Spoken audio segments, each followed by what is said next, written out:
Assalamualaikum Dunsana. Apa kabar Dunsana Kasadoyo? Kali ini pastinya kita akan membahas informasi menarik seputar fakta unik, sejarah, budaya, dan mitos tentang Minangkabau.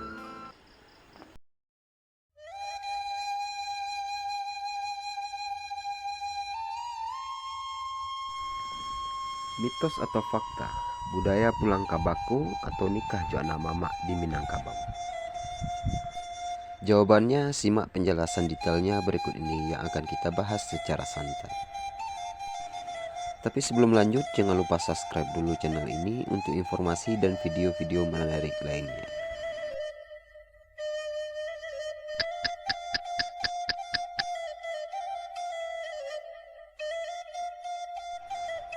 Setiap manusia dikodratkan untuk berpasang-pasangan hingga menghasilkan keturunan. Dengan begitu, manusia perlu mengikat janji suci dalam bentuk sebuah pernikahan atau perkawinan.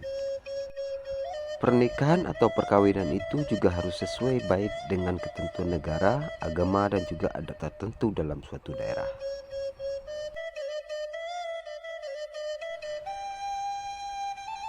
Perkawinan atau pernikahan adalah hubungan permanen antara laki-laki dan perempuan yang diakui sah oleh masyarakat yang bersangkutan yang berdasarkan atas peraturan perkawinan atau pernikahan yang berlaku oleh ketentuan agama atau ketentuan adat atau tradisi daerah setempat. Bentuk perkawinan tergantung budaya atau tradisi di daerah setempat. Bisa berbeda-beda dan tujuan perkawinan atau pernikahan pun bisa berbeda-beda juga.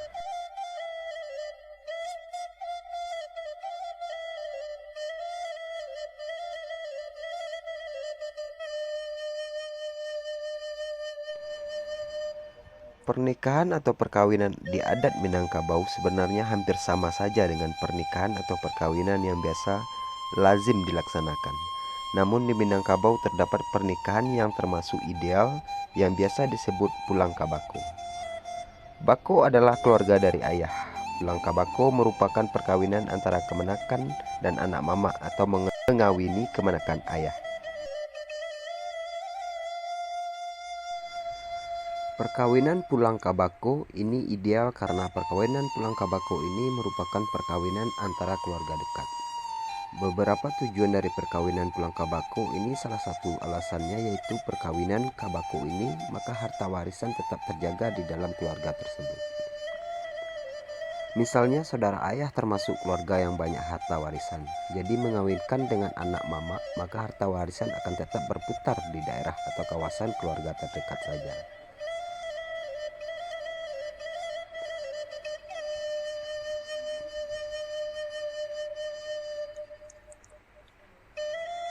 Sebagian pandangan remaja yang menginjak dewasa berpikir bahwa perkawinan pulang kabako sendiri itu membuat kita tidak berkembang atau kurang beradaptasi dengan dunia luar, yang istilahnya hanya bergaul dengan daerah setempat atau keluarga terdekat saja, yang maksudnya tidak menjalin hubungan atau pengalaman hubungan dengan orang luar yang menjadikan anak keturunan itu-itu saja. Jika menjalin hubungan yang untuk bertujuan perkawinan atau pernikahan, pandangan dari remaja atau dewasa yang ingin menikah pada zaman saat sekarang ini lebih banyak menginginkan menikah dengan orang dari luar daerah tempatnya atau orang dari luar Minangkabau yang bertujuan supaya adanya hal unik di dalam rumah tangga, misalnya antara orang Minang dengan orang Jawa, seperti anak laki-laki dari keturunan Jawa dan perempuan dari keturunan Minang, maka akan mendapatkan harta warisan dari kedua insan atau pasangan tersebut masing-masingnya. Lain halnya dengan cerita novel Merantau ke Delhi. Dalam novel ini diceritakan bahwa ada seorang laki-laki Minang menikah dengan perempuan Jawa. Hal ini merupakan hal yang tidak boleh di Minang, karena laki-laki Minang harus menikahi perempuan Minang. Menurut logika memang benar, kalau laki-laki dari Minang dan perempuan dari Jawa tentu tidak ada yang mendapat harta warisan, dan anak keturunan pun tidak memiliki suku. Jadi, jika yang laki-laki yang berdarah Minang, maka sangatlah tidak boleh dengan perempuan dari luar Minang, karena akan timbul masalah.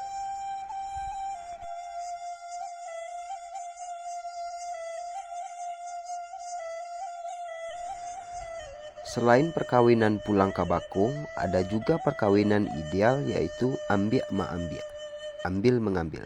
Maksudnya kakak beradik laki-laki menikah dengan perempuan beradik nikah silang. Hal ini juga dibolehkan dalam tradisi adat Minang, dikarenakan juga yang akan menikah juga tidak sedarah, dan dalam hal ini ada dua orang saling bersaudara menikah. Hal ini juga sama halnya menjalin dengan keluarga terdekat. Apabila kakak dengan kakak terlebih dahulu, baru adik dengan adik juga menjadi keluarga yang di situ juga. Hal ini juga bisa menjaga harta warisan keluarga yang bertujuan tidak melebar kemana-mana.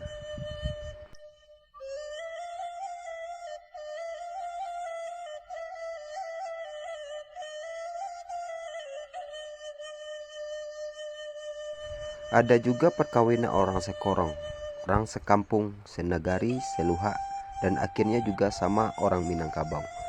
Perkawinan dengan orang luar kurang disukai meskipun tidak dilarang. Dengan kata lain, perkawinan ideal bagi masyarakat Minangkabau adalah perkawinan awak sama awak. Itu bukan menggambarkan sikap orang Minangkabau yang tertutup, tapi memang pola perkawinan atau jalinan perkawinan awak sama awak itu berlatar belakang sistem yang dianut adat Minangkabau. Dengan tujuan menghindari hal-hal yang tidak dikehendaki seperti ada anak keturunan yang tidak memilih suku di Minangkabau. Dalam pandangan atau hukum Islam perkawinan yang tiga tadi yaitu 1. Perkawinan pulang kambako, 2. Perkawinan ambiak ma ambiak, 3. Perkawinan awak sama awak. Dalam Islam juga diperbolehkan ketiga hal tersebut karena kedua mempelai atau pasangan tidak memiliki pertalian darah, dan yang dilarang adalah perkawinan yang memiliki pertalian darah. Berpedoman kepada hukum Islam memperbolehkan dan juga di dalam adat menganjurkan, maka sangatlah ideal perkawinan atau pernikahan dilaksanakan.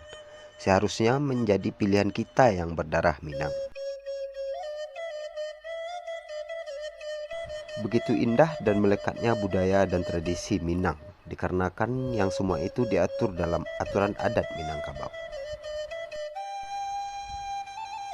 Dengan perkembangan bentuk perkawinan atau pernikahan di Minangkabau, seiring berjalannya zaman, mulai mengalami perubahan. Mungkin sekarang sudah banyak yang mulai melanggar atau abai kepada aturan adat kita sendiri. Sepatutnya bisa tetap dijalankan, dilestarikan dan dijaga aturan-aturan adat di Minangkabau ini. Karena kalau bukan kita, siapa lagi yang akan menjaga nama dan tradisi Minangkabau ini, agar kelak anak cucu dan generasi penerus tetap mengenal dan membudayakan adat Minangkabau ini.